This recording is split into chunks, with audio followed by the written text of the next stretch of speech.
What a pass. Giddy underneath for JRE. The reverse and the rookie-to-rookie action. Outside the Dort. He'll get the flyby. 3 on the way, and he rattles it in. SGA defended closely by Westbrook. Tough. Step back. Gets up the shot. Banks it in for the lead. This is Dort. You're listening to the Uncontested. What is up, and welcome to the Uncontested podcast. Coming to you live Wednesday, June 1st. It is officially draft month on the NBA calendar. We are just about 3 weeks away from the NBA draft. We're part of the Blue Wire Podcast Network, the official podcast of SI Thunder, and we've got the squad here tonight. I'm joined by Taylor Peterson. What's up, fellas? We've got Komiar Marabian. I'm going to turn and burn because I got the need for speed, man. We've got JD Silva. Fellas. And we have Nick Crane. Not going to lie, that intro gets me hyped. I was kind of tired, logging onto the pod, and now I'm ready to roll.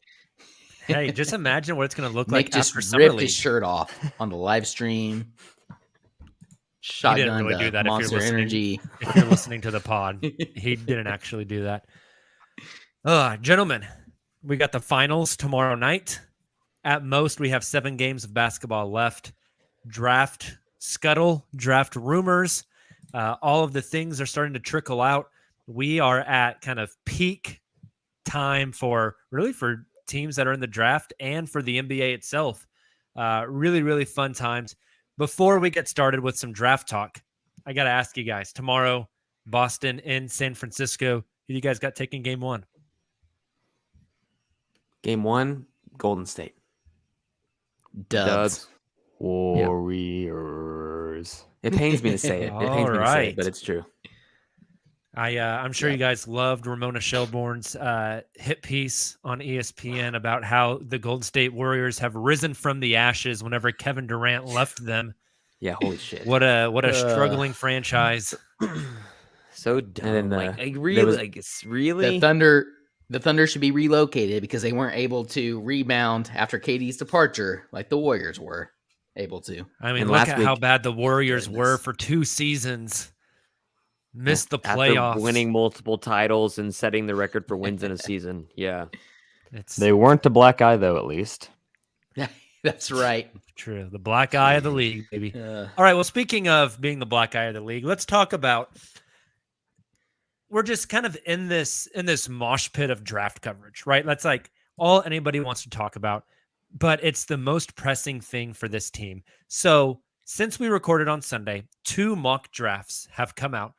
We want to kind of go through those and then talk about where those mocks have the Thunder at. So first one, ESPN, Jonathan Givony dropped his latest mock, which has the Oklahoma City Thunder taking Chet Holmgren at pick number 2. He's got Jabari Smith Jr. going number 1. So for the Thunder picks for Givony, Chet at 2, Ousmane Dieng at 12, Blake Wesley out of Notre Dame at 30, and then Kendall Brown from Baylor at pick 34. Jonathan Wasserman of Bleacher Report also dropped a new mock draft, which also has Chet going number 2 to the Thunder. He has Jalen Duren at 12, also has Blake Wesley at 30, and at 34 has the Thunder taking Christian Koloko out of Arizona. Guys, just initial thoughts on those 2 mocks. What are your thoughts, feelings, opinions, collectively at each individual pick? Taylor, let's start with you. Yawn. Very much. We all know how tight-lipped OKC is as an organization. I think Chet will get into that very likely for pick number 2, even with all of the analysts and scouts, etc., who are linking him to OKC. The Jane pick, even the Wesley pick, the Kendall Brown pick, all picks or all prospects, I think that fit what Pressey typically looks for in prospects, maybe unproven guys with high upside that he can potentially develop in a strong player development program. And so I think that's where a draft analyst like a Jonathan Givony gets that from. And then on the Bleacher Report mock from a friend of the podcast, Wasserman, he's been on before, Duren at 12 just seems lazy to me. I don't want to put him on blast like that, but I would be shocked. Tell me I why. I know Nick is high on Duren. Tell me I just why. think, and I like Duren. He possesses some untapped potential. I know he was in a very limited role in Memphis, but I just struggle to see him being versatile on the offensive end of the floor as a true 5. A lot of explosion. He'll bow down low defensively, but I don't know if he truly possesses a lot of the qualities that we're seeing in this current iteration of the Thunder in terms of being. I mean, we saw some flashes of creation. I'm not sure he's ever going to be a good creator. Can't put the ball on the floor all that well unless he's close to the basket in the mid range. We saw some mid range flashes from him, but nothing consistent to make me think he's going to be a good shooter. To me, it just seems like everybody who's mocking Duren at 12 to the Thunder, it's just the Thunder need a big. Duren's the best young prospect on the board with untapped potential. Let's mock him to OKC. I wouldn't be devastated if the Thunder drafted Duren. I just would be pretty surprised, honestly. Follow-up question. Why would they take Duren at 12? I like the idea of Wesley. Again, kind of fits what I talked about in that first mock. But then Koloko at 34. Why would you take two center prospects like that? They're Chet, very, Koloko, very similar. and Duren. If you come out of Duren this and draft poor with man's Duren? Chet, Koloko, and Duren, I'm just kind of like, what? That doesn't make any sense. What Sorry, are Nick. You doing? What were you saying? I was just gonna ask. Like, it sounds like you're not a huge fan of Duren at 12, which is fine. Are you anti-center at 12 if Chet is taken, or like Mark Williams? Would you prefer to have him, or are you just like, you take Chet, don't take a center at 12? I'm going to save the majority of this for when we go on our. We have a segment coming Give up us about a our risers and teaser. fallers. But the teaser here, Nick, is that at picks 2 and pick. And look, Chet, I don't consider to be. I mean, he'll play the center, but I don't consider him to be of the Williams or the Duren type of big man. So all that to say, I would take a versatile wing or a versatile player like a Chet at 2 and 12. I would not take a center until you're at least like, I don't know, maybe not even 30 or 34. Like so, that's kind of why I like the Gavoni mock. Because he has us taking, look, Chet, Jang, Blake Wesley, Kendall Brown, all wings, right? With the exception of Chet. But that's just a bunch of high upside guys that you can bring into the system and develop. I don't know about throwing them all out there on the team at once or having them all on the team at once. Like at a certain point, there's too many mouths to feed. You can't develop all those players at once. Although I know Sam would probably disagree with that. He has a lot of faith in this organization, as I do. That seems like a little too much, but all that to say, Nick, I don't know if I take a center in this draft unless it's like pick 30 or 34. So, question for Kamiar. Like, I'm team, you take best available, screw the position, you'll figure it out later. If you end up taking 4 guards and they're the 4 best players you think are for the team, you do it. And this roster is going to turn over so much, like you'll figure it out. But in terms of projects, Kamiar, if you take Chet at 2, like I think we all would agree his upside is super high. He could be a unicorn prospect, but there's a lot of development physically and as a basketball player. Do you feel comfortable after taking him at 2, taking a guy like Zhang, or would you prefer somebody that's a little bit higher of a floor? That's interesting, man. I've been doing a little bit more research on Uswan Zhang for a minute.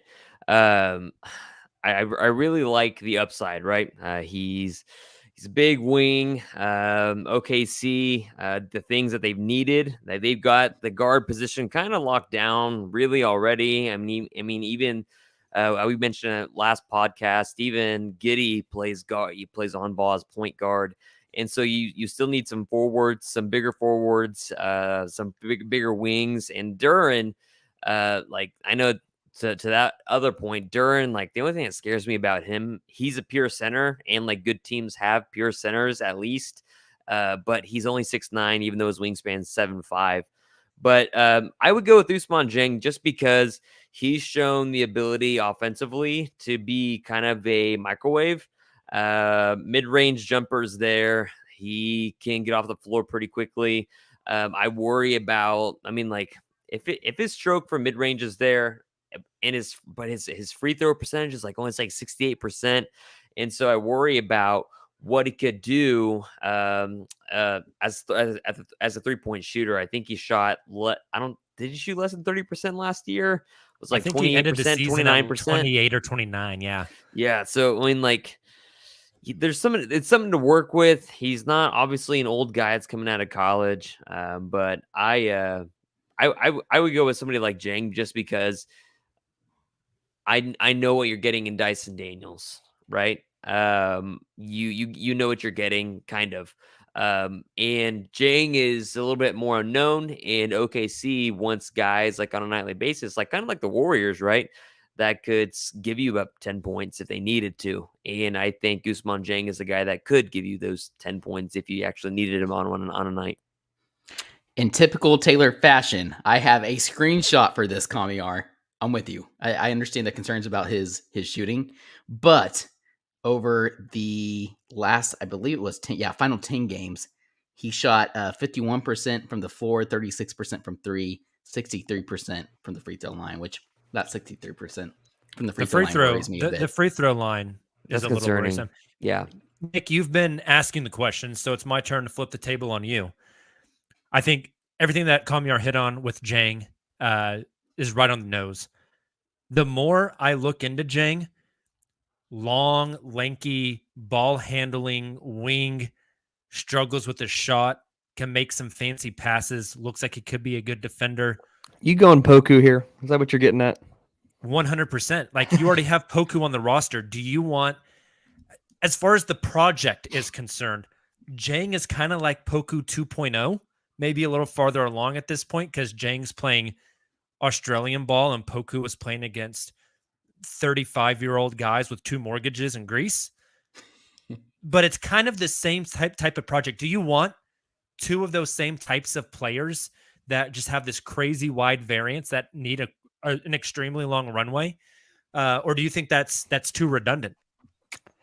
Part of me does think it's a bit redundant, and I think there will be guys at 12 that you could argue are much more guaranteed to be productive NBA players. Maybe not stars, maybe not as high of a ceiling, but like Johnny Davis. If he's there at 12 and Jang's there at 12, like you could argue Jang's probably the funner pick, probably fits what the Thunder need in the short to medium term. But if I had to put money on who's still in the league in 8 years, playing 10 minutes a game or more, Johnny Davis, probably every day of the week. On the flip side, Sam loves bites at the apple. And just like you have many bites at the apple to draft great players in the lottery and hope that teams like the Clippers have a down year the year you have their pick, I almost wonder if at some point you take more and more bites at projects. And if maybe it's Poku and then Jang, and then a year from now he takes another project and one of the 3 works out and ends up being way better than expected, I think 1 out of 3 would be positive, right? Like if one of those 3 guys ends up being a starting caliber player or a fringe starter bench player long term, I think you're okay. And I wonder about that in tandem with the current iteration of the Thunder, what they're trying to do on the floor in comparison to the KD, Russ, Harden era. Like, it's just different. Definitely. I think it's really fascinating. Something that Derek Murray brought up on the pod a couple of weeks ago now that I also think is interesting when considering these mock drafts. Taylor mentioned it earlier that at picks 30 and 34, especially on the ESPN mock, those are more high talent, take a swing for the fences. And Derek talked about a week and a half ago or whatever. Last year, they took Jeremiah Robinson Earl, and he believed that they wanted, I forget the other guy's name. The guy that Memphis ended up taking. I forget his name too, but whatever it was. Anyways, those were like high floor, low ceiling guys, more of your role players. Do you guys think that is a thing that we might see again this year where they take the home run swings at 2 and 12, or if they trade up from 12, and then go the high floor, low ceiling role players at 30 and 34? I think that there is a strategy in place that whether it's 30, 34, package those, move up. After those first 2 picks, if you take swings, like I think shooting is prioritized. Like someone that you know is going to be a bona fide shooter. Like you said, high floor, low ceiling. I think that does make sense. Is that maybe sourced, Nicholas? Sourced from Taylor Joseph Peterson, baby. I didn't know Joseph was your middle name. Yeah, it's Brooksy's little name too. Know your pod mates, dude. Middle name. Are you Yeah, named that's after right. Joseph Stalin? Good God. Joseph Biden. Hey, actually, I was named after my the grandfather, same whose middle name guy. was Joseph. You asshole.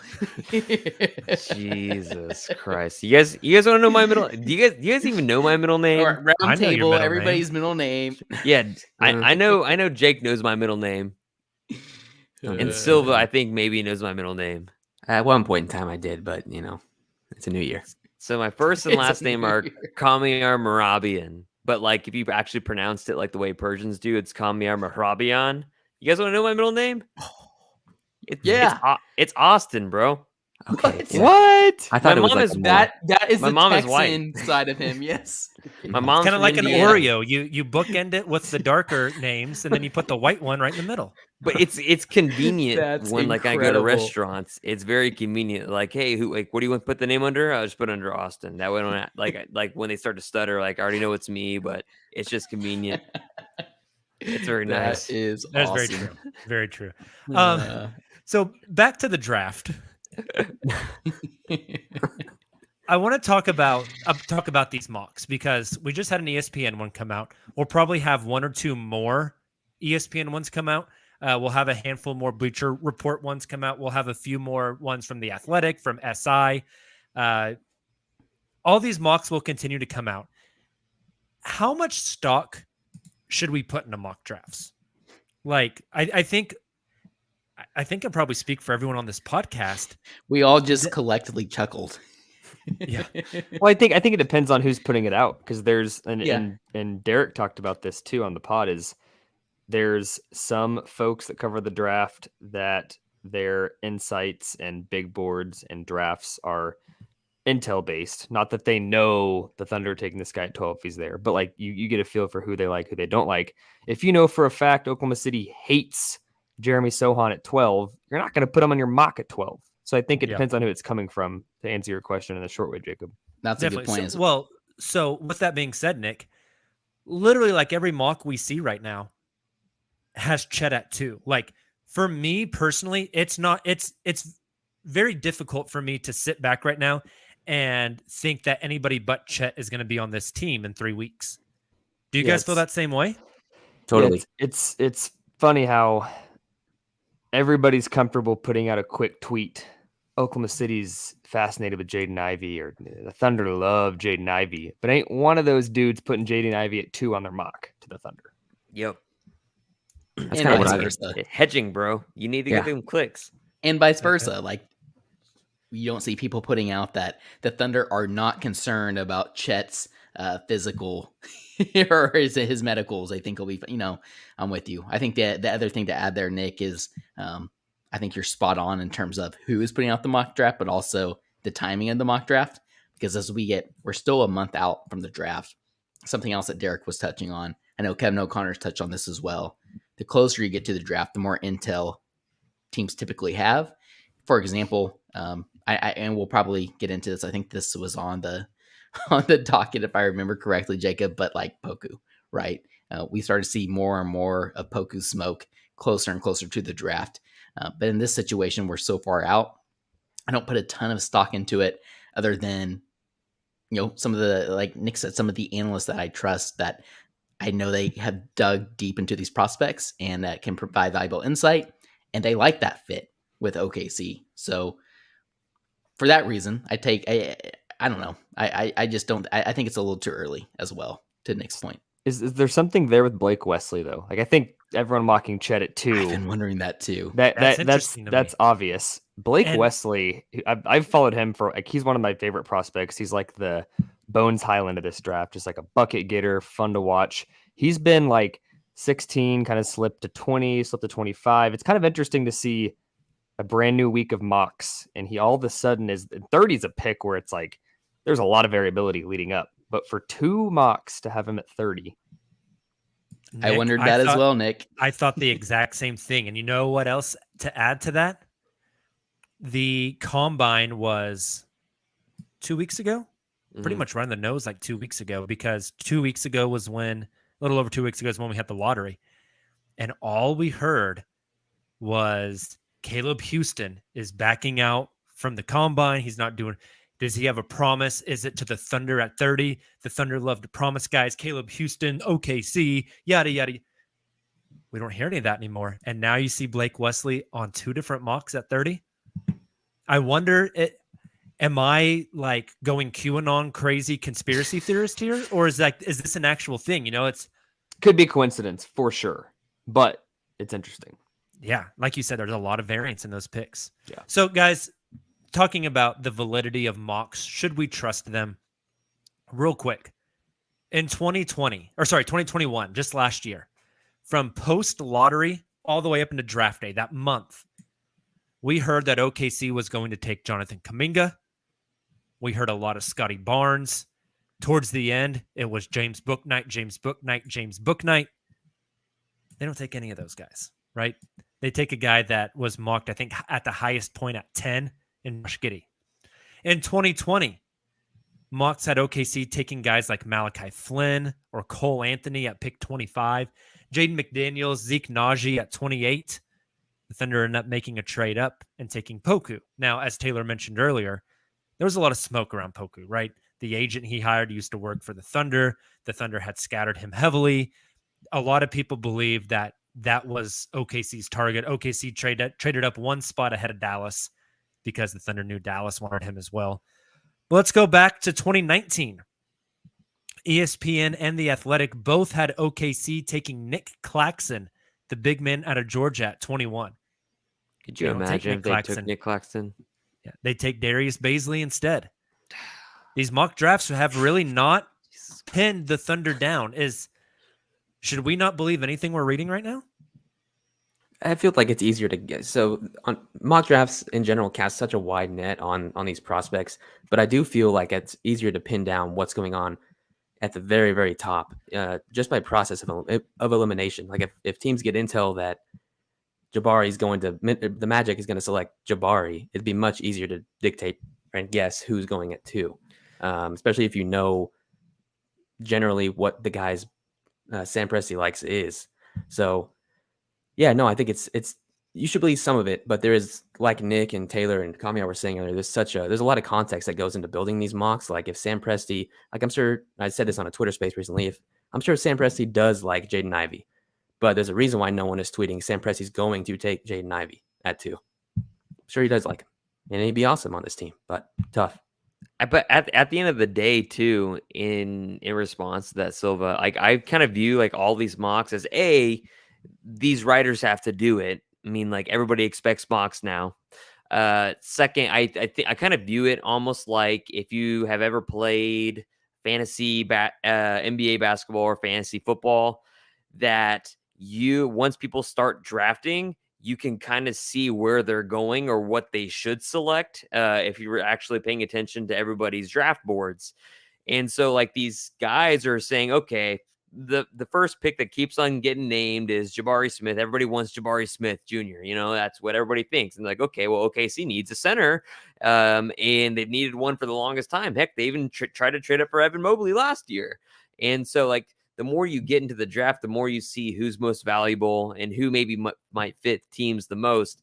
And then writers kind of also, especially ones with sources, actually start to make more bold attempts towards the end right near the draft, whether that's disingenuous or just because that's what they're hearing at the moment, just because for clicks or hedging. I don't know, because like you said, last year all we heard was Bouknight for like the last 2 weeks, and everybody was YouTubing James Bouknight highlights because they're like, well, that's what OKC's getting. We even had shirt ideas ready. I was about to say there was how many certain local podcast podcast titles had the word Bouknight in it. Gosh, and it's just unnecessary evil. I mean, I don't think we should put too much stock into it. I mean, especially with OKC, you have to wait for the freaking commissioner to get up there and be like, yep, this is what OKC's pick is most often, because they don't let anything out. Yep. I've got a quick roundtable question, Jacob. Okay, go ahead. So last year, and this will be a little bit different, but last year at pick 6, I think if we all would have had this same question in front of us, like if there was a wild card, who does Sam Presti take at 6? I don't think any of us would have said Josh Giddey, probably. So I'm gonna ask the question now, and if it comes to fruition, we'll plug you on the Twitter. We'll do all that stuff, right? So let's say that at number 12, there's a player that Sam Presti takes that's not in this consensus. Like I think we all know what this consensus like 12 range is, like who the popular names are. If Sam takes a guy that is not one of those names, and you had to guess who it was today on this pod, who are you going with? Oh, I don't want to give up my high riser. Nick. Does Malachi Branham count as the I think consensus? he's in that range. He's in Okay, that so range. I can't choose Malachi. All What right. about- Okay, so I'm going to save my actual answer because he's my riser and my draft crush, and I have been waiting on the podcast to announce it. However, what about like Jaden Hardy? Like, take a swing on a guy like a Hardy who high upside. That one would surprise me a struggle. lot. I know, but my like guy that kind of is- fits the Ivy stereotype that we've been hearing about. I don't know. Mhm. I've got Ty Washington. Ugh, No, gross. that's a good one. Why? That's a good one. I'm not high on Ty at all, but I think I'm if not there was a either. guy that like we look at it and we're like, it kind of makes sense for Sam. Like he's a guy that didn't get to play much point guard at Kentucky, is probably the best pure point guard in the class, hadn't got to show it. He had an 18 assist game last year. Like he's got the tools. He's not I hated the Shea comps everyone was trying to make during the college season. Like that's not it.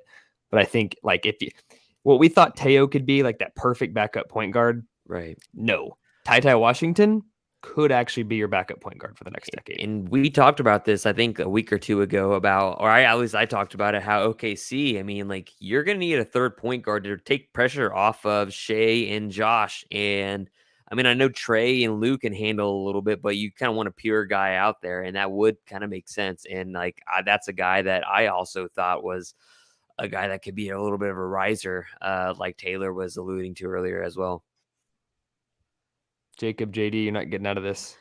Yeah, Branham was going to be my primary pick, so I think I'm going to throw something else out there. Let's throw something else out there. How about Atari Eason? Okay. Ooh. I know. He's I don't polarizing, like dude. him either. Some know. people would die on the hill that he's a top 10 guy I in his know. class. Others are like, don't touch him. Agreed. Yeah. I got two names. Can I pick Okay. two? Yeah, double the odds. You're right. Yeah. Let's go. I like pick twos. I'm going Jalen Williams I was good. Yeah. Mhm, yeah. and Leonard Think about that Miller. one. Oh, good my. God. Leonard Miller. I don't think they'll take Oh. Leonard Miller at 12. They'll Good take Leonard Miller God. at 34. I like your Williams pick though. I was going to mention that. Why as I was scrolling through. Leonard Miller? Why does that name cross your brain right now? Canadian Canadian. raw athlete? Yes. Crazy Horrific long. shot. Or Only 18 years old. bad. Garbage get- jumper. Then go, Dude, we're then checking boxes here, baby. go Zhang at that point, you know. I mean, this is like 18-year-old Hamidou Diallo. check, and check. So back to the mock stuff. I mean, like, hey, you Silva, know? I think you're onto something in the fact that I think if we went back and we looked at mock drafts for the past 10 years and we looked at the top 5 picks, I would say the accuracy of like Sam Vecini and Jonathan Gavoni and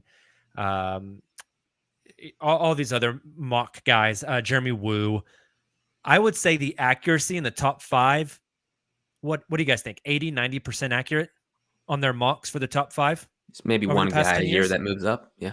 Yeah. Yeah, for the last most last part. year it was Scotty Barnes in place of Jalen Suggs, right? Pat Williams. Yeah, Scotty rose fast. Uh-huh. Pat Will's a good one too. I think whenever you get past pick 5, the variance starts getting too large. It's so hard because you don't know who's going where, what trades Yeah. are being made. Does this guy rise and it pushes all my board back a pick? I think it's hard to trust mock drafts, especially for the OKC Thunder. But I think at pick 2, you can put a little more stock into it. Do you guys think that's fair? I Yeah. do. No doubt. Because like there's this consensus top 3, right? And one of them two of them include a center. And OKC, as we know, wanted a center badly last year. Yeah. And the fact that, Chet gets comps to Evan Mobley. Evan Mobley, thank you. And they wanted Evan Mobley last year. I wonder if there's some strings to be. I just want you guys to know that Paolo Banchero, he hates the Thunder because he's from Seattle because he was 6 years old when the team moved. Hey, I heard go again. What wasn't that video posted yesterday? Yeah, he recorded that yesterday at his house, right? Like his grandma's basement. But that was the clip. Us. It was cut off as soon as that happened. Like I'm like. Yeah, I disliked things when I was 6 too. Like, for example, like putting cheese on hamburgers. Like, things change when you get paid millions of dollars and you are actually playing with a decent team with a good core. It's like if I was born in Dallas. If Jacob was interviewing me and said, you were born in Dallas, are you a fan of the Mavs? And I said, I never really liked the Mavs, and then cut off the video. That doesn't mean I hate the Mavs. Yeah, it just means I didn't like them growing up. Yeah, and also he recorded that video. I think when he was that was tongue in cheek earlier. He was like a junior in high school. Kamiar and I teach juniors in high school. They say a lot of dumb stuff. We were all juniors in high school. We said a lot of dumb stuff, right? I still say dumb stuff. What are you talking about? That is, I mean, just listen to the first 31 minutes of this podcast, right? It's true. We're saying a lot of dumb stuff. Any more thoughts on the topic of mock drafts? They're fun. I agree. Yeah, they're fun. It gives us content to talk about on a podcast. Yeah. Shout out Jonathan Gavoni. Taylor, what are you saying? Just that I agree that I think Chet is still that pick number 2, even with the Ivy smoke, more and more Ivy smoke coming out. I think Chet's the guy. But when the Thunder trade up from 12 to get Ivy at 4, Chet and Ivy, it'll make sense. All right. Before we move on to commercial break, I want to ask you guys, not what we're seeing in mock drafts, but you personally, risers and fallers for the Thunder at not really 2, but at 12. Like, who are some guys that you're now starting to get a little more into, like, oh, this would be a great pick at 2, or if we traded up from 2? And then who are guys that you are really falling behind on? I also see that Nick wanted to ask a question before I said that. So Nick, go for it. Yeah. So it's very off topic, but I really wanted to ask you guys' opinion because I've been thinking about it. There's 4 teams without a pick in this draft. Nets, Lakers, Suns, Jazz. You assume 1 or 2 of those teams probably wants to get in the draft, whether it's late first, early second. For pick 34, what kind of pack would you be looking for from one of those teams? Is it a future first, knowing all those teams are pretty good, and it could be 28, 29, 30 next year, the year after? Like what does it take for you to give up 34? I'd take any picks from the Lakers. I would take any picks from the damn Lakers. They're about to be trash because they are the crypt keepers over at the crypto center. They mortgaged their future for a championship in the bubble, and they're never going to get back. You got that Mickey Mouse trophy. Julius Randle's gone. Ingram's gone. Hart's gone. Whatever it is, big baller Lonzo? Brand. Lonzo's gone. Big baller Brand. All those dudes, like Lonzo they're all big gone. baller Brand left. But University of Oklahoma legend Austin Reeves is there. It's wild. Also known as Hillbilly Kobe. I would trade. I would take any picks from the Lakers because I know they're about to be garbage regardless for the next however many years. The problem is I don't think they can trade a first until like 2028. Yep. So we might all be dead by then. It's true. To Kamiar's point and Nick's question, I think a lot about the Jazz. There's Tony Jones of The Athletic, obviously, probably my favorite Utah Jazz follow. Very plugged in with the Jazz. They're having lots of draft workouts without having a pick, which means that they're very, very interested in trying to trade up and get one of those picks in the second. They had lots of issues. They do that have also true. Which is, to your point, Kamiar, great transition is why I think that would be great as well, because you don't really know what the Jazz right now with all the instability. I think you could get 2 seconds for pick 34. Would you do that? I don't think you're taking 4 rookies in this class, so yeah. Yeah. But what if those 2 picks are like 50 and 55 in like 3 years, and like 34 is a great pick. I think honestly. It is a good You pick. make sure they're unprotected and you kick them down the road. I also think, do you guys? I don't want to get super off track. Do you guys think a trade down or a trade up is more likely for OKC this year? Down. Down. Interesting. I think up. I'm going up. Now, are we saying down? Optimist. Are we saying down means closer to 1? Mm-hmm. Okay. Oh, I Okay. no. I was talking interpreted the down opposite. the draft Yeah. board. Wait, said they're yeah, getting that's farther away. confusing because numbers, they go Oh. up. Do you think they're and they going to go trade down. up closer to number 1, or do you think they're going to trade down Down. closer to pick 30? Yeah, I was Down. thinking down, like trade back from like 2 from 30 or whatever. Yeah. Pick 2 for 30? No, I'm kidding. trade down 2 spots from. I think they're more likely to trade up if they could package those 30 and 34s. I mean, like, Or why even a wouldn't? future Why pick. wouldn't? Like that's what I'm saying. Like you could do that. I mean, I just don't see OKC. We said this last year too, right? I don't Yeah. see OKC taking all these players, and then they did. At some point, they but- can't, though, right? Yeah. I mean, they can always go to the G League, but like, Yeah, you just- could You be can a cut players. another could be another United States draft and stash. We could always relive those memories. Pick 34. I don't care who it is. Like, plug in any name that's on any mock in the top 50. Would you rather have that player or Teo, Roby, Waters, like that crew? That's my thing. Take a swing. Yeah. take a If, swing. if you Yeah, draft those 4 names did guys not in this inspire class, me. I don't think it's all that hard to find those 4 roster spots. Which brings Well- us right back to Blake Wesley, baby. And I So- think it depends on what OKC is trying to like do in the short term. Play the sounder. What the dog doing? Jesus. What a moment. I love when I get to do that. That's golden. Riser and so- Smaller. Sorry. Yeah, that was on me. who's rising for you as far as like your personal interest at 12 or a trade up candidate, and who's falling off for you at that 12 spot as a guy that you're not super interested in? I'll kick us off. A faller for me. I just really don't want him to take Usman Jang. That just I'm doesn't with get you. me. Why? That Why? just doesn't get me shocked. super exciting. I don't know. It's just a thing. Yep. Just a personal opinion. Interesting. What's I'm there with what's you. the personal opinion? What is the reasoning? Teo's Like- French. He's French. No, that's not really it. I love our followers from France. I worry that he's like this high upside player, but how high really is the upside? Like when we talked to Derek a couple of weeks ago. Like not We Mitch made- McGarry high. No, not that high. Not that high. God, that takes a lot.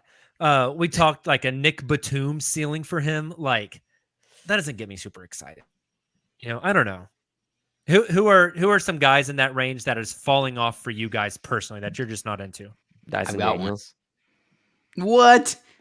Take Yeah. it back. Take it back right now. I'm not taking it back. No, it's just I mean, OKC wants again guys that can play multiple kind of like positions, high IQ. And Dyson Daniels, to his credit, has been doing pretty well in the NBL, right? But at the same time, I don't know how much redundant kind of stuff they want like that at that position. I think they'd be more likely to take a kind of like a pure center in Jalen Duren that, even though he's 6'9", is very tough, is more pure centery than anybody that would be on the team at this current point, other than Derek Favors, I guess, who plays the 5 a lot now. But I think I guess I've already outed myself as my riser, right? Jalen Duren, but my faller, of course, I think it's Dyson Daniels. Do you think he's too redundant with Josh Giddey? I think he is like way too much. I've got an unpopular faller. All right, let's hear it. Let's do fallers first, and then we'll go around and get everybody's risers. Who's your faller, Nick? Only because it's like anti everybody that's smart at the draft. Jalen Williams. I'm not there watching him in person. I don't have all the league intel. And I don't disagree or say that reporting is false when teams say they love Jalen Williams and he's skyrocketing. But I just can't wrap my head around. You've got tape, you've got scouts that have watched this guy for 3 years. And at the end of that third year, he's still a second round grade from everybody. And then he goes and does 3 days of workouts, and all of a sudden he's a lottery pick. Like, But he went to a small school, Nick. it's like sample size, right? Like if he was if he was a guy that left Santa Clara, small school, for 3 years and was like, this guy's something, like he's a 20s pick, and then he rose up to the lottery. Sure. This dude, if you go back to any mock draft, big board, podcast, anything at the end of the college season, nobody has a first round grade on this guy. So like him sneaking into the first round, I get it. The lottery, how? I think that's fair. I think that's really fair. You know, Nick, I think you can make that same argument for Shaden Sharp. Yeah. You know, Derek talked about, I keep plugging the Derek pod. It's a really good podcast. He talked about Shaden was like ranked like 30 in his class and then did 3 days at Peach Jam and jumped to number 1. Yeah. Like you want to talk about small sample size and you want to talk about a swing. I think that's why you see Shaden sliding. Like when we talk about swings, we're talking about like the metaphor of taking a home run swing and trying to knock the ball out of the park, but you might strike out. The swing on Shaden Sharp, to me at this point, is like you're, instead of using a baseball bat, you're using a yardstick and you're blindfolded. Like you're Like, going that's to a have good to slap the comparison. shit out of that ball to get it to go out of the park. Right? At the same time, I think about the differences between the NFL Combine and the NBA Combine. In the NFL Combine, teams will straight up just draft players strictly off of measurables, how fast you can run, how many weights you can lift, you know, cone drills, etc., and that's it. Whereas NBA Combine, you put on a full clinic of the skills you actually possess, and it's not like there's no people impeding you. It's not like you're just like, you know, being defended by chairs and gyms. Like they're actually guys that are in your face, like kind of like like an NBA team. Like they would do that. And so I think that's like there's a big difference between what we see the NFL Combine and the NBA Combine, which makes me trust those evaluations more. But that doesn't also mean that like it's a little bit sus that you go that far up in a matter of a couple of days. Yeah, you might have just had that's a fair. really good couple of days. Yeah. Silva, who's your Jacob, faller?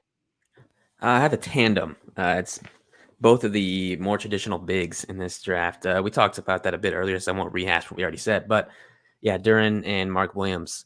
I used to really want them. Man. Yeah, I used to really want to pair them with Chet, specifically to cover up his weaknesses that I think he'll have the first few years of his career, just being slight of frame. I thought it'd be awesome to have a guy like Duran who's big and physical right next to him to help him out. I do still think that would be helpful. But at 12, I don't think you should be drafting to cover up for the guy you got at 2. I think you can get a lot more value out of that spot that I'll talk about in the riser section. Yeah, just kind of falling off of the center thing. Count me out. I was Count me out. earlier in the pod, I was going to make a hot take that neither of those two centers, Williams or Duran, will go in the lottery, but I just can't get over Charlotte at 13. I think they'll take one of them. Taylor, who's your faller? I also had Williams on my list, but the two I really was thinking between. I won't dive deep into them because I know we've gone long on this, but Tari Eason as well as Shaden Sharp. Shaden Sharp more so because of some of the things I've read from The Athletic, other reports about just kind of how his camp has handled the whole situation post high school, going to Kentucky, all that stuff, as well as a limited film that we've discussed. And then Tari is somebody who I originally was high on and thought he could be like, why isn't this guy higher on boards? And the more I kind of dive deep into him, I worry a little bit about that pull-up shooting. I worried about his offhand.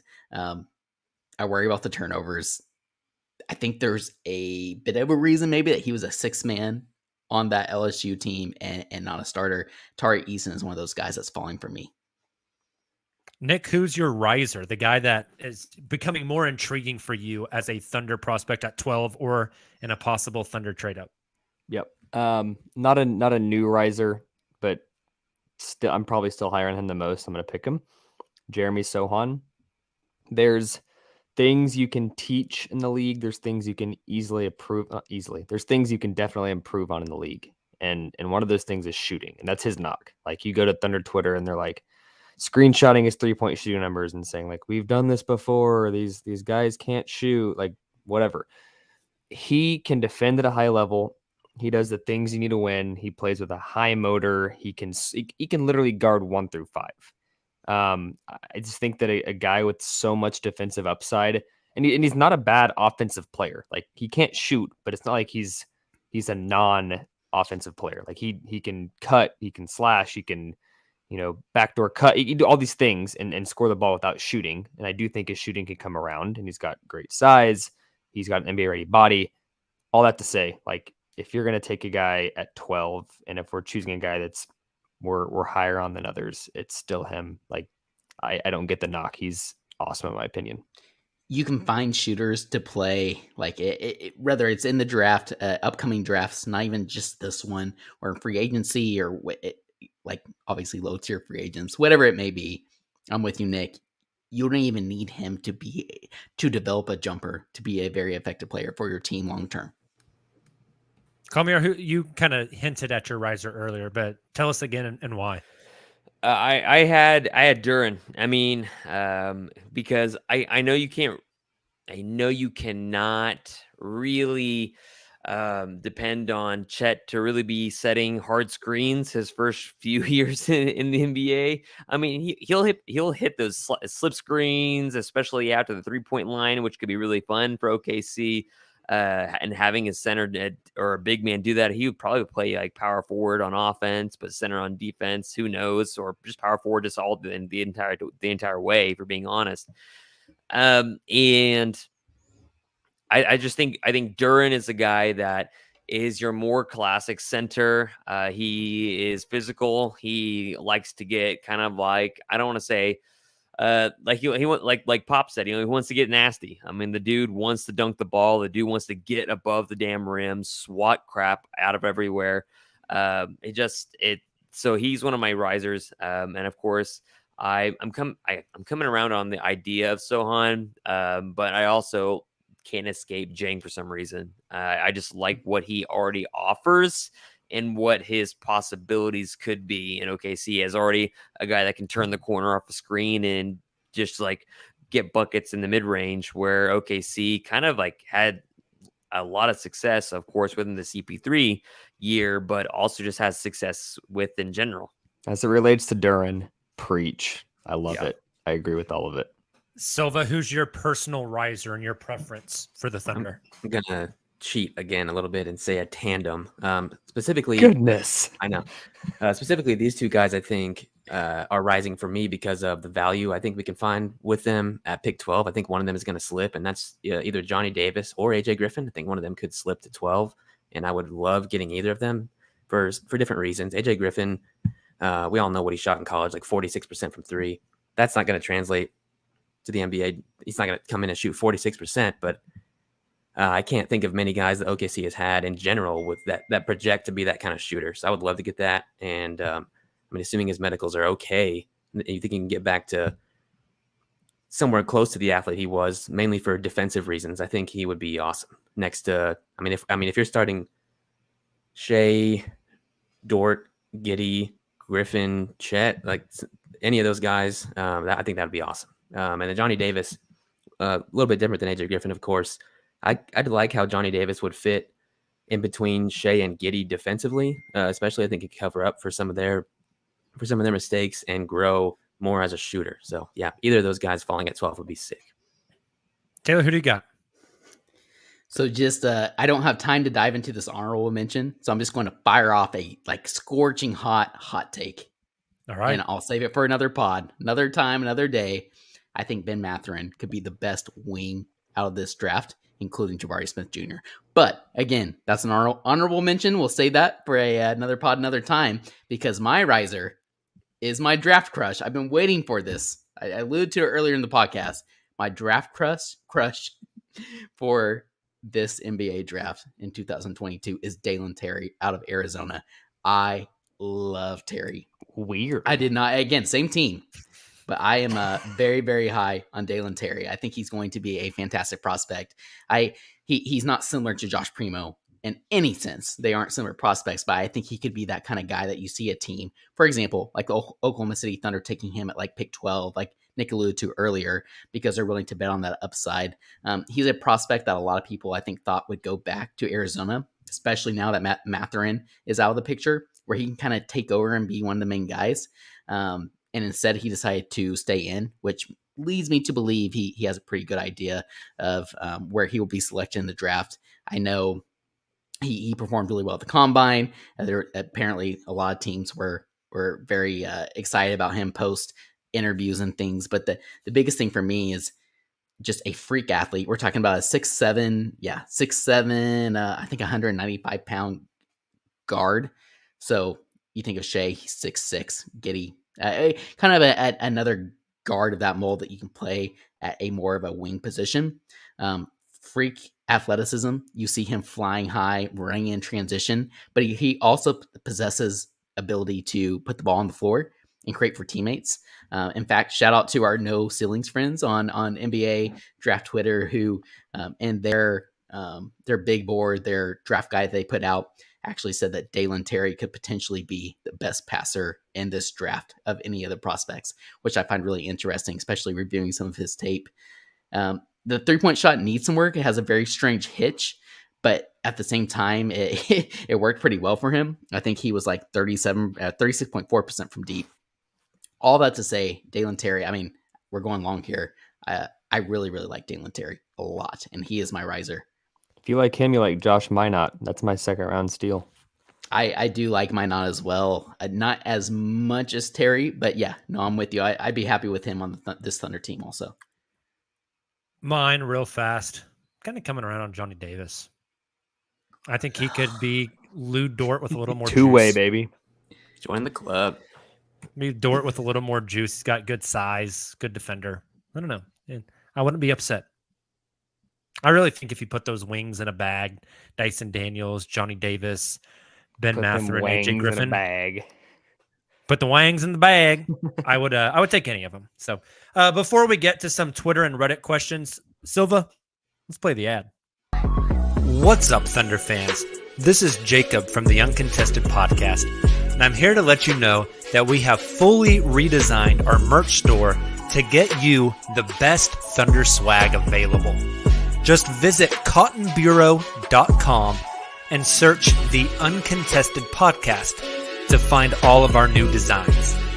That's cottonbureau.com and search the Uncontested podcast to find new drops like Josh Giddey's Wizard of Oz or an ode to the Trey Man step back. We've also got all the classics like Dortal Combat, Liu Tang Clan, and everyone's favorite MVP, Shea Gilgeous-Alexander. The best part? You can get any design in the style of apparel you want. So if you're gearing up for the summer and want a tank top, needing a hoodie for the winter in Australia, or you're wanting a Pokemon onesie for your baby, we've got you covered. Make sure to go to cottonbureau.com and search the Uncontested podcast to get your new Thunder gear today. All right, guys, we got some questions from Twitter and Reddit. We're going to take the best ones. Kind of rapid fire already at 54 minutes. We don't want to spend too awful long. So here we go. First one is from Josh Pridemore on Twitter at JPridemore35. If the draft goes as expected with no trades for OKC, what is your guess for the record next season? Ooh, I want to get crazy. Do it. Hey, is this us expecting everybody's going to play, or is this going to be people are going to be sitting down at the end of the year again? You've got to guess. Let's just. Okay. I don't know. Okay. Well, if everybody's going to play, I say OKC possibly get 35, 36 games, 30 wins. Wow, 30, 35, 30, 36 wins. That's what I was thinking. I was going to say 37. ooh. Shea and Giddey, like they elevated the team too much, and even the defense kept them in games late down the stretch. Is infuriating. I'm going 26. Sounds like a lot of pain next year. I've got 23. Got 27. Like, Ooh. I think Oklahoma City is going to improve, especially if guys play the whole season. But I still couldn't name 3 Western Conference teams they'll be better than. Yeah, That's kind of how I feel. Nick is Price is riding me right now. To 26, he went 26. Can't go over that. If you go over, you bust. So Lord have I'm about to mercy, I'm about to bust. bust. Bob, what was that last offer? What was that last offer? 250? I'll go 251. Dude, those sons of I bitches wanna on that punch show. those people right in the face. 250.5. Yeah, jeez. All right, next No. one from Reddit user Good Vibrations says if OKC drafts Chet or Jabari and relegates Lou to the fourth option on offense, what are some realistic shooting splits we can expect for Lou? I think it's a guarantee Lou's going to be the fourth scoring option. Mm-hmm. Yeah, If I he's think on so the too. team. But I so what do agree, you think I he agree, I shoots? agree. For reference, last year he was 33% from three on, goddamn, nearly 8 attempts a game. He was 49% from two for a collective field goal percentage of 40%. What can we expect from him next year if he's getting better looks, less looks? I think the plan is to be more efficient. 37% from three on like very limited attempts, primarily from the corner. 36.8%. Okay, from three. Price That's is very right specific. over here. Yeah. Man, I kind of worry about the lack of 3-pointers, despite the fact that it would be open looks from the corner. Don't get me wrong. So I would say around 34% from three, but I think his percentage from the field would go up because he's getting cleaner looks, especially at the rim. So I would say upwards of 50%, upwards of 40, 48, 49, 50, 52, over upwards somewhere there. Okay. 47.5 and 33.3. 33.3 would be fine. That's what he shot this year. Yep. 33.2 is what he shot this year. I'll say he gets up to 35% from three, which is the important number. I would hope to if those attempts go down, you know? Yeah. Next one from Reddit user. I think this is supposed to be from Seattle to OKC. What are your dream targets at pick 30 and 34? He says, I love Braun, tough, competitive shooter, and underrated athlete. I'll take the first one here. Is his name David Roddy? Yeah, David Roddy out of Are Colorado you joking State. or are you serious? I don't Dude, like Roddy either, Nick. And Roddy there's with so the much body. hype. Send him my way. I'm in. Ugh, I'm with you, Nick. I'm so tired of the Roddy hype. I don't like Roddy. Well, I don't like EO. I'm gonna say Caleb Houston. Like that. I like what he could bring. He kind of gives you what Lindy Waters is doing now. A guy that can shoot from the outside. He comes from Juwan Howard's Michigan guys. And I really like that fit and what he could do in OKC. I will eat crow because before the season, I was hyping up Caleb Houston in our Slack saying I think he's a top 10 guy. And he did not look like a top 10 guy by any stretch. But I think if you were to go back to school, come back another year, and then go in the 2023 draft, he could be a lottery pick. And I think I agree with that. if there's a guy you think could be a lottery pick next year, take him now, late if he's there. That's a cop-out answer, and that's not what people want to hear. So if I had to pick, I'll go the Silva tandem. I got two guys here. Jovic, I don't think he'll be there at 30. I think a lot of teams are high on him. I almost think if you don't go Zhang at 12 and you want like another project, he could be fun, like 6'10", plays point guard, can facilitate, has a good shooting stroke. Bryce McGowan's Yes, out of doesn't Nebraska. get a lot of love, and he does have some horrific shot selection. But if he averaged 15 a game in 2 or 3 years, I would not be shocked. I like the McGowans, the Houston, the Max Christie. And there was one other as well, kind of in that tier of guys who may be coming out a little early, but I love taking a swing on them here. So that's kind of the tier of players that I'm looking at as well. If this gentleman is still there at 30, I will sign on the dotted line. We've already talked about him. It's Blake Wesley. Yeah. Surprise. And that was the other one I was thinking. Yeah, same tier. I agree. I'd be pumped. Agreed. From Reddit user The Real Slim Muffin.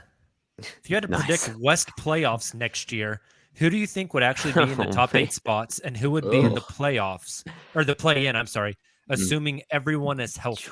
Ooh. So let's just go 10 teams from the West that are going to be in the playoffs. If you're watching the stream, I've got 10 fingers up. I'm going to drop one every time we name a team. Warriors.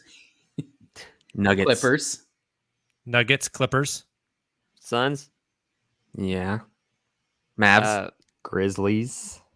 Mavs, Grizzlies. You say Nuggets already?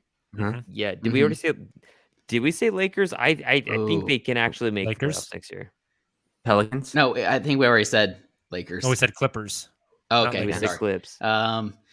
Silva says Pelicans. Jazz. What do we think about the Ooh, Jazz? we have I not don't said know the about Jazz. Portland. I don't know about Portland. So we have Let's say Portland, let's say Jazz. Pelicans. Okay, yeah, Pelicans. I I like You guys that want think- the Jazz? I don't- want the Jazz here I'd over. prefer Timberwolves because I think they might be a sneaky, like, this is a hypothetical. D'Lo for Julius Randle, like kind of mix up who your top 3 guys are and change positionally. I would absolutely bet on the Timberwolves. I think the especially after what we Timberwolves saw. are a lock. Timberwolves. Have we said Dallas Utah? yet? Yeah, we did say Dallas. Okay. Utah? It's got to be Utah. I would put Utah over the Houston, OKC, Spurs tier. So that puts the 5 that don't make it: Houston, OKC, Sacramento, San Antonio, Portland. Portland. So we're banking on Dame isn't a member of the Blazers at the end of the next season. Or gets hurt again, or I mean- his surrounding cast is just. We know they're complete Sacramento's garbage. gunning for the playoffs. That's We know tough. Portland is gunning for the playoffs. That leaves you Sacramento, OKC, and Houston. Which That's- is why I that's- think the Thunder, even with their internal development and improvement, still Nobody's have tanking a next good year. That's shot. why I said I at winning can't the Nomad. think of 3 Western teams will be better than. Yep. I agree. From Reddit user Under Siege, do you think there are any lessons to be learned for the Thunder from the Celtics or the Warriors for that matter? There's been much talk about whether certain players on the Thunder can fit long term. The Celtics face even louder concerns about Tatum and Brown, and I think smartly just sat on the talent they had through some chaotic years and are now reaping the benefits. Any parallels for the Thunder?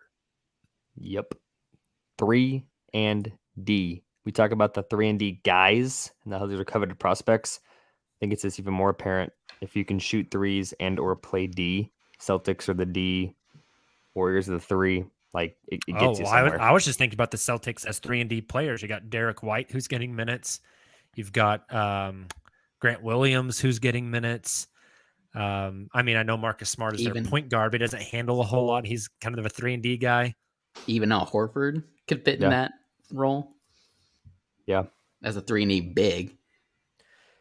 Again, we're talking about guys that are good at multiple things. Mm-hmm. And that's like this kind of new iteration of the Thunder. You aren't just relegated to one particular role. Even Russ, you could say, was relegated to one particular role, which is get downhill after a damn screen and throw a screaming pass to somebody in the corner or just give it to KD. Yeah. I think it's fair. I agree completely. And you can look back as a contrast to that point. You can look back one series and see how many minutes Duncan Robinson played. He's the opposite of that. Yeah, hardly played at all, and he's making $18 million a year. Mm-hmm. I think it's all about versatility. I think it's also hard. Sam Presti, I think even said this. Nick, you can correct me. You were probably at the interview where he said this, but they're not going to draft based off trends right now happening in the 2022 playoffs. They're going to draft based off how they want to build, looking at the future. It's right? not I think about following, it's about setting the next trend. I think they learned that lesson, cashing in chips to go get Kendrick Perkins to battle guys like Andrew Bynum and Pau Gasol, and then that ended up not really needing to be a thing. Right? Yep. That is all the questions we have for today. I think we're probably out of time. We had a handful more, just not going to get to them. So thank you guys, though, for sending in those questions. We appreciate it. Gentlemen, before we sign off for the evening, any parting thoughts about the Thunder, the draft, life? I trust Presty. Go see the new Top Gun. Oh, Top Gun, baby. It's good. I It's so will good. I will co-sign both of those. You guys watch Stranger Things yet? I just Nope. started it last night. Holy cow! Yep, it's intense. No It makes me- spoilers. It's good. There's not many shows where I like emotionally like for example, I'm not going to spoil anything. Bullies, like I never wanted to like punch the TV screen Yep. because of what I'm seeing in that show, you know. How many episodes are you in? I am on it. As soon as we sign off here, episode 4 is getting fired up. Okay. Okay. Very good. I watched episode 2 before we got on with my wife. So very good stuff. All right, Silva. Thank you guys so much for joining. If you were on the live stream tonight, we appreciate you. Make sure you sub to our YouTube channel. It's just The Uncontested. So you can catch us live. We'll be live again here Sunday, 9 p.m. Central Time. We've got a handful of draft guests scheduled over the next couple of weeks, so make sure you tune in.